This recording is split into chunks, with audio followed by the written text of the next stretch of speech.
தினமலர் ஆன்மீக அன்பர்களுக்கு நமஸ்காரம். பகவானை எப்படி அடையிறதுன்னு நீ தவிக்கிறியா? என்ட்ரன்ஸ் எதுன்னு உனக்கு காட்டித்தரேன். என்ட்ரன்ஸ் தெரிஞ்சாதான் நீ உள்ள போவ. ஒரு மகான், ஒரு ஞானி, ஒரு குருநாதர் மூலமாகத்தான் நீ இறைவன் உணர முடியும். அவள்லாம் வள்ளல் பெருமான். வள்ளல் பெருமாருக்கு வாய் கோபுர வாசல். அவளோட கருணை இருந்துடுத்துனா என்ன ஆகும்னா, குழம்பி இருக்கிற உன்னோட மனசு தெளிஞ்சு போயிடும். மாபிரிவா சொல்ற, தேத்தாங்கொட்டைன்னு ஒரு கொட்டை உண்டு. அந்த கொட்டையை கலங்கி இருக்கிற தண்ணி தான் கிடைச்சது குடிக்கிறதுக்குன்னா, அதில் அந்த கொட்டையை போட்டுட்டு அந்த தண்ணியை வடிகட்டினா அழுக்கெல்லாம் அடியில் போயிடுமா, மேலே தெளிஞ்ச ஜலம் கிடைக்கும். படிக்காரத்துக்கும் அந்த தன்மை உண்டுன்னு பெரியவா சொல்கிறா. அது மாதிரி அழுக்கா குழம்பி போயிருக்கிற இந்த மனசு இருக்கே, இந்த மனசுக்கு சத் சங்கம் கிடைச்சி குரு கிருப்பை கிடைச்சி கொடுத்தோம்னா அழுக்கெல்லாம் கீழே விடும், தெளிஞ்சு நிற்கும். அப்போ அந்த தெளிவில் என்ன தெரியும்னா, தெள்ள தெளிந்தார்க்கு ஜீவன் சிவலிங்கம்ங்கிறார் பகவத்பாதாலேயே தான். சத்சங்கத்வே நிசங்கத்துவம், நிசங்கத்வே நிர்மோகத்துவம், நிர்மோகத்வே நிச்சல தத்துவம், நிச்சல தத்துவே ஜீவன் முக்தி அப்படின்னு சொல்றார். ஷார்ட்டா சொல்லணும்னா சத்சங்கத்துவே ஜீவன் முக்தின்னு இப்படி சேர்த்துள்ளான். சத்சங்கத்தில் இருக்க இருக்க தேவையில்லாத சங்கம் நீங்கிடும். நிசங்கம்னு அர்த்தம், என் வாத்துக்கு போனால் எப்போ பார்த்தாலும் ஏதோ பஜனை பண்ணிட்டு இருப்பா, ஏதோ ராமாயணம் பாகவதம் பாராயணம் பிரதோஷ பூஜை அப்படியே இருந்துட்டு இருக்கும்பா அப்படின்னு இதில் நாட்டம் இல்லாதவா நம்மள்ட்ட வரவே மாட்டான். நம்மள்ட்ட பேச வேண்டாத பேச்செல்லாம் பேச மாட்டான். ஞானானந்த சத்குரு சொல்வார், தகுந்த கூட்டுறவு உண்டானால் தகாத கூட்டுறவு போய்விடும்னு சொல்லுவார். அப்படி போயிடும். சத் சங்கத்தினால நிசங்கம் உண்டாகும், துசங்கம் இல்லாத நிலை. அதுக்கப்புறம் என்ன, ஏகாந்தம் கிடைக்கும். 1000 பேரோட சேர்ந்து நீங்கள் பஜனை பண்ணுங்க, நாமா சொல்லுங்க, அது ஒரு தனி ஆனந்தம். தனியாக ரூம்குள்ளே உட்காந்து தியாகராஜ கீர்த்தனை எல்லாரும் பாடுறா, எத்தனை சபாக்கள்லாம் தியாகராஜ சுவாமிகள் பாடின பற்றி எத்தனை பேர் கேட்டாலும் தெரியாது. வெறும் தூத்தம் இருக்கும், நைவேத்தியம் பால் இருந்தால் அபூர்வம், திராட்சை கல்கண்டு இருந்தால் ரொம்ப ரொம்ப ஜாஸ்தி. அந்த ராமர் இவ்வளோதான், ராமர் தியாகராஜர் பூஜை பண்ண ராமரை பார்த்தேன், இவ்வளோதான் இருக்கார் உயரம். இத்தனை பாட்டு அவருக்கு தான் பாடியிருக்கார். ஆனால் மனசில் என்ன, அயோத்தி அரண்மனையில் ராமர் அப்படி சிம்மாசனத்தை உட்காண்டிருக்கார். தட்டு தட்டு தட்டு தட்டா நைவேத்தியம். சாரமயின திவ்யானமோ ஷட்ரசயூத பக்ஷணமூலு தார சோதரா துலதோ தியாகராஜ வினுத பாலாரகிம்பவே. அத்தனையும் மனசுல நினைச்சு நினைச்சு நினைச்சு சுவாமி அர்ப்பணம் பண்ணின. அப்படி ஏகாந்தம் கிடைச்சிடும். ஏகாந்தத்துல நீங்க பஜனை பண்ணி பாருங்கோ, நாமா சொல்லி பாருங்கோ. பண்டாரா மலை மேல 7 நாளைக்கு ஏகாந்தமா பாண்டவங்க பஜனை பண்ணார் துக்காராம் சுவாமி. 7 நாள் கழிச்சு தம்பி கண்டுபிடிச்சுன்னு வந்துட்டான். அண்ணா இங்கேயா இருந்த 7 நாள்? ஏண்டா என்ன தனியா இருந்திய, பயமா இல்லையா? மனுஷால பார்த்தா தாண்டா பயமா இருக்கு. துணைக்கு யார் இருந்தா ராத்திரினா, இவ்வளோ பெரிய மரம் இருக்கு பத்தியா, விருக்ஷவல்லியாமா சோயரே வனச்சரே பக்ஷி சுஸ்வரே அளவித்தி. மான் இருக்கு, முயல் இருக்கு, மயில் இருக்கு, பட்சிகள்லாம் இருக்கு, மிருகங்கள்லாம் இருக்கு. இவெல்லாம் நான் பாடினா அவ பாஷை திருப்பி பாடுறா, தெரியுமா இல்லையா? பக்ஷி சுஸ்வரே அளவித்தி. எனக்கு ஒரு தோழி இருக்கா, யார் தெரியுமா? அதோ அந்த மரம் தான். விருக்ஷவல்லி ஆமா சோயரே ஏனே சுகே ருச்சே ஏகாந்தாச்சாவாசு.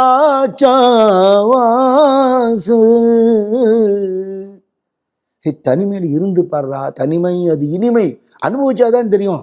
10 பேரோட அரட்டை அடிச்சு வீணா போயிட்டோம். நம்மளோட நம்மளே பேசிட்டு நம்ம அனலைஸ் பண்ணி பார்க்கறதுக்கான ஒரு சந்தர்ப்பம் எப்போ கிடைக்கும்? ஏகாந்தத்தில் கிடைக்கும். சத்சங்கத்துவே நிசங்கத்துவம். அப்படி தனியாக இருக்க பழக பழக நம்மளோட குறை நிறைகளை மெரிட்ஸ் அண்ட் டிமெரிட்ஸ் நம்ம தெரிஞ்சுக்க நிசங்கத்துவே நிர்மோகத்துவம். ஒரு பொருள் மேலே ஒரு அட்டாச்மெண்ட்டு, ஒரு பொருள் மேலே ஒரு துவேஷங்கிற நிலைமையை தாண்டிடும். நிர்மோகத்துவே நிச்சல தத்துவம் தெளிவாக இருக்கும். எது இந்த தேத்தாங்கொட்டை போட்டு அந்த ஜலம் எப்படி இருக்கும் அந்த மாதிரி தெளிஞ்சு போயிடும். அப்படி வந்துடுத்துனா நிச்சல தத்துவ ஜீவன் முக்தி. நிச்சல தத்துவம் வந்துடுத்துன்னா ஜீவன் முக்தின்னா எதை நீ தேடின்னு இருந்தியோ அது அங்கே ஏற்கனவே இருக்குப்பா. நீ எங்கேயோ தேடுறிய, அது அங்கே தான் இருக்கு, உனக்கு தான் தெரியல. பார்க்கக்கூடிய பார்வை உனக்கு வரவில்லை. தெள்ள தெளிந்தார்க்கு ஜீவன் சிவலிங்கம்ங்கிறார். அது அங்கே தான் இருக்கு, யாரோ கொண்டு வைக்கல, அங்கே இருக்குங்கிறத நீ எப்போ தெரிஞ்சுட்ட? உனக்கு தெளிவு ஏற்பட்ட பிறகு நீ தெரிஞ்சுட்ட. அந்த தெளிவு ஏற்பட்டதுக்கு தான் இவ்வளவும் தன் ஆன்மீக பயிற்சிகளும். ஒரு தெளிவு, ஞானம்ங்கிற தெளிவு ஏற்படணும். மிருக இயல்பு போய் அசுர இயல்பு போய் மனுஷனாக மாறி மனுஷன் தேவனாக மாற முடியுங்கிறார். இவ்வளோ உயர்ந்த மனுஷ ஜென்மா கிடைச்சி வீண் பண்ண முடியுமா நம்ம? இல்லையா? அப்படி உள்ளுக்குள்ள இருக்கிற ஈஸ்வர தத்துவம் தெரிஞ்சுக்கிறதுங்கிறத சத்குரு ஞானானந்த சுவாமி சொல்லுவார். தெளிந்து ஓடக்கூடிய ஆற்று நீரோடையில் அடியில் போட்டுக்கிற நாணயம் தெரியும்னு சொல்லுவேன். கீழே காசு போட்டிருப்பா இல்லையா, சில சமயம் குளிக்கிறது காசு போடுற வழக்கம் உண்டு. தெளிவாக தெரியும் உள்ளுக்குள்ளே தெய்வம் இருக்குப்பா. உன்னை நீ தாழ்வாக நினச்சிக்க வேண்டாம், உன்னை நீ அல்பமாக நினச்சிக்க வேண்டாம். பகவானோட அம்சமாக பிறந்திருக்கோன்னு உணர்ந்து வாழ்க்கையை அந்த லெவலுக்கு இறங்காமல் பார்த்துப்போம். நீ யாரு? நீ ஒரு இளவரசனுக்கு எப்படி இருக்கணுமோ அந்த ஒரு காம்பீரியம் உனக்கு இருக்கணும். நீ பகவானோட குழந்தை.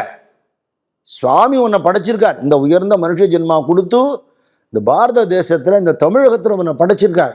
பெருமைப்பட வேண்டாமா? சந்தோஷமாக இருக்க வேண்டாமா? நெகட்டிவாகவே எதிர்மறையாகவே பேசுகிறவா பேச்சை கேட்டு கேட்டு கேட்டு ஏன் நம்ம குழம்பணும்? நீ முட்டாள், நீ காட்டு மிராண்டின்னு ஒருத்தன் சொன்னான்னா ஆமாம் கரெக்டு தான் போல் இருக்குன்னு ஏன் நம்ம குழம்பணும்? நீ பகவானோட குழந்தைப்பா. உனக்குள்ள தெய்வீகம் இருக்கு, உன்னால் சாதிக்க முடியும், உன்னால் முடியாததே கிடையாது. இப்படி சொல்கிற மகான்களோட வார்த்தைனா நம்ம கேட்கணும் இல்லையா? அப்போ இந்த கள்ள புலனைந்தும் காளா மணிவிளக்கேங்கிறார். இந்த 5 புலன்கள் இருக்கே, பஞ்சபூதங்களும் பஞ்ச இந்திரியங்களுக்கும் இருக்கிற தொடர்பு நம்ம ஏற்கனவே பார்த்தோம். ஆகாச தத்துவம் அப்படிங்கிறதுலேருந்து தான் சவுண்டு உண்டாருது, ஒலி. அக்னி தத்துவம் அப்படிங்கிறதுலேருந்து தான் ஒளி உண்டாருது, நம்ம ஏற்கனவே பார்த்தோம். அதே காற்று தத்துவத்திலேருந்து தான் ஸ்பர்ஷம், தொடுகை உண்டாருது. காற்றை பார்த்தது இல்லைன்னு சொல்லலாம், காற்றை தொட்டது இல்லைன்னு ஒருத்தன் சொல்ல முடியாது. காற்றோட ஸ்பர்ஷம் எல்லாருக்கும் தெரியுது. நம்மளை ஸ்பர்சிக்கிறத நம்ம பார்க்க முடியல. எதால நாம் உயிரோடு இருக்கோமோ அதையும் நம்ம பார்க்க முடியல. காற்றோட எஃபெக்டை பார்க்கலாம். புயல் அடிச்சிருக்கு, தென்றல் காற்று வீசுறது, புழுக்கமாக இருக்குது, காற்று இல்லைன்னா நம்ம சொல்லலாம். அதை பார்க்க முடியாது இல்லையா? பகவத் தத்துவத்தையே இந்த பஞ்சபூதங்கள் காட்டுறது. இன்னதுன்னு நிர்ணயிக்க முடியாத ஒரு ஆகாசம் மாதிரி பகவத் தத்துவம் நிர்ணயிக்க முடியாது. ஆனால் இது இருக்கு. பஞ்சபூதங்களை சயின்டிஸ்ட் உள்பட யாரும் மறுக்க முடியாது. அதுலேருந்து தான் நம்ம வந்தோங்கிறதையும் சயின்டிஸ்ட் உள்பட யாரும் மறுக்க முடியாது. கடவுள் இல்லைங்கிறவனும் மறுக்க முடியாது. இப்போ ஸ்பர்ஷ தத்துவங்கிறது வாயு, ஜல தத்துவங்கிறது தான் ருச்சி உண்டானது, ரசம் இல்லையா? மண் தத்துவத்திலேருந்து தான் கந்தம் உண்டானது. மண் மணம்னு ஒரு வார்த்தையை நம்ம யூஸ் பண்ணுறோமே, மண்ணிலிருந்து தான் மணமிக்க பொருள்கள்லாம் உண்டாருது. இப்போ இந்த சப்த ஸ்பர்ஷ ரூப ரச கந்தான்னு சொல்லக்கூடிய ஒலியாகட்டும், ஒளியாகட்டும், தொடுகையாக இருக்கட்டும், சுவையாக இருக்கட்டும், மனமாக இருக்கட்டும், இவ்வளவும் நமக்கு காட்டக்கூடிய இந்த புலன்கள் இருக்கே, இதுக்கு கள்ளப்புலன்னு ஒரு டைட்டில் கொடுக்குறார் திருமூலர். அது ஏன் அப்படி சொல்கிறார் அப்படின்னா, கோவிலுக்கு போய் சுவாமியை பார்க்குறேன், அதுக்கு தான் கண்ணு கொடுத்துருக்காரு. வேறு சாமி மட்டுமா கண்ணு பார்க்குறது? வர்றவாளெல்லாம் பிறாக்கு பார்க்கறது இல்லையோ? பார்த்துட்டு அதில் தெரிஞ்சவா தெரியாதவா மூலமாக விவகாரத்துக்கு போகிறது. சின்ன வயசில் பார்த்த ஒரு காட்சி ஞாபகம் வருது. கபாலீஸ்வரர் கோயிலுக்கு போயிருந்தேன். ஒரு சினிமா நடிகர் கோயிலுக்கு வந்திருந்தார். கற்பகாம்பாளையம் கபாலீஸ்வரி அம்போன்னு விட்டுட்டு நிறைய பேர் அவர் பின்னாடி போனால் அவர் கோவம் வந்துடுத்து. அமைதியாக சாமி கும்பிட தானே கோயிலுக்கு வேறு, இங்கே வந்து தொந்தரவு பண்ணுறேன், உங்களை மாதிரி நானும் மனுஷன் தானே, சினிமாவில் நடித்தா நாங்கள்லாம் சாமி கும்பிடப்படாதான் கத்தி விட்டார் கோவில்லையே. நான் இருந்தேன் அப்போ. நிஜம் தானே? அங்கே என்ன பார்வை பார்க்கறதுக்கு இருக்கு? கோவிலுக்குள்ளே வந்துட்டா கவனம் அங்கன்னா இருக்கணும். இதான் கள்ளப்புலன். அந்த கண்ணோட வேலை சுவாமியை பார்க்கறது. ஞானேஸ்வர மகாராஜ் சொல்றார், கண்களாகிய தோழிகளே, உங்களை பண்டரிபுரத்துக்கு கூட்டின்னு போகிறேன், பாண்டவன் எதிர்க்க கொண்டு போய் உங்களை நிறுத்த போகிறேன், அங்கெங்கே வெடிக்க பார்த்துடாதீங்க. அங்கே சன்னதி கிட்ட போன உடனே பகவானே பாண்டுறங்க பிடிச்சி வெளியே தள்ளிடுவான், பார்க்கவே இல்லை. அப்படி இருக்கக்கூடாது. அதனால அவர் என்ன சொல்றார், ரூப பாகத்தாலோச்சனி சுகஜாலே ஹோ சாஜனி. கண்களாகிய தோழிகளே, கண்ணறைய விட்டலை பாருங்க. ரூப பாகத்தாலோச்சனி சுகஜாலே ஹோ சாஜனி தோஹா விட்டல பரவா தோஹா மாதவ பரவா. பரம்பொருள் அங்கும் இங்கும் எல்லா இடத்தையும் நிறைஞ்சிருக்குன்னு வேதம் சொல்றதே. நம்மளால பார்க்க முடியல, எல்லா இடத்தையும் பார்க்குறோம், அங்கே பாண்டவன் இருக்கிறது பார்க்க முடியல. நம்ம பார்க்கணுங்கிறதுக்காக அப்படி வந்து நிற்கிறான், எதிர்க்க ஒரு ரூபம் எடுத்துட்டு இருக்கான். பார், தோ நிற்கிறான் பார். தோஹா விட்டல பரவா தோஹா மாதவ பரவா. எத்தனையோ ஜென்மாலும் நீ புண்ணியம் பண்ணியிருக்கேன், அதனால தான் இங்கே வந்து நிற்கிற, அதனால தான் அவனை பார்க்குற, அதனால தான் அவனோட நாம வாக்கில் வருது. பகுத்த சுகிருத்தாச்சி ஜோடி மனுனி விட்டலி அவடி. சொல்றதுக்கு புண்ணியம் பண்ணியிருக்கணும், ஆசையோடு சொல்றதுக்கு ரொம்ப புண்ணியம் பண்ணியிருக்கணும். கிடைச்சிருக்கேன் நமக்கு. சர்வ சுகாச்சே ஆகர.